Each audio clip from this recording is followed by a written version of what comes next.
Улс аймгийн иргэдэлэгч хурлын студийн сонгуулийн 7 дугаар хуралдаан хуралдаж байна. Тэгээд хурлын дарга бодлоготой давхныг уулзуулж байна. За өнөөдрийн хурлаанд гол асуудлууд ямар асуудлыг бас хэлцэж байна. За өнөөдрийн хурлаар 9 асуудлыг хэлцэж байна. Гэхдээ хамгийн гол асуудал энэ гол асуудал жижиг асуудал гэж байх ёсгүй хуралд бол. Гэхдээ энэ үндсэн чиглэл маань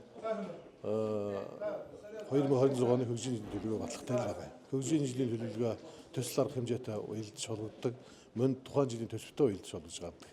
Гэхдээ Монгол улсад хүчин төлөв бүрдэж байгаа хуулиараа аймаг, орон нутаг 10 дугаар сарын 1-ээс өмнө дараа жилийнхээ одоо их жилийнхээ хөгжлийн төлөвлөгөө баталсан байх ёстой. Тэгэхээр тэр утгаараа хөгжлийн төлөвлөгөөг хэлэлцэн батллаа. Мөн хог аялал төсөл арга хэмжээ дөнгөж сая батлаа гаргаж байна. Байгаль орчин аялал жуулчлалын тухай одоо аялал жуулчлалын арга хэмжээ төслийг сая батллаа. Одоо цаана одоо орон нутгийн өмчийн тухай асуудлууд байна.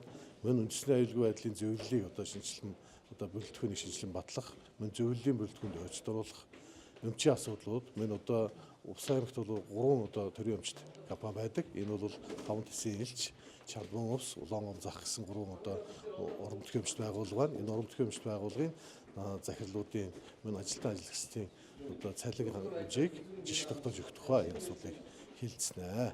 Ийм асуудлуудыг одоо хэлэлцээд хэлэлцэх асуудлыг дараалалаар явж байна.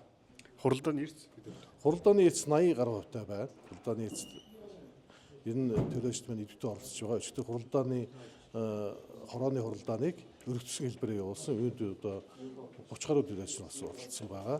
Асуудлаа нэлээд одоо шахаж ярьж асууж лавлаж авсан ийм асуудал.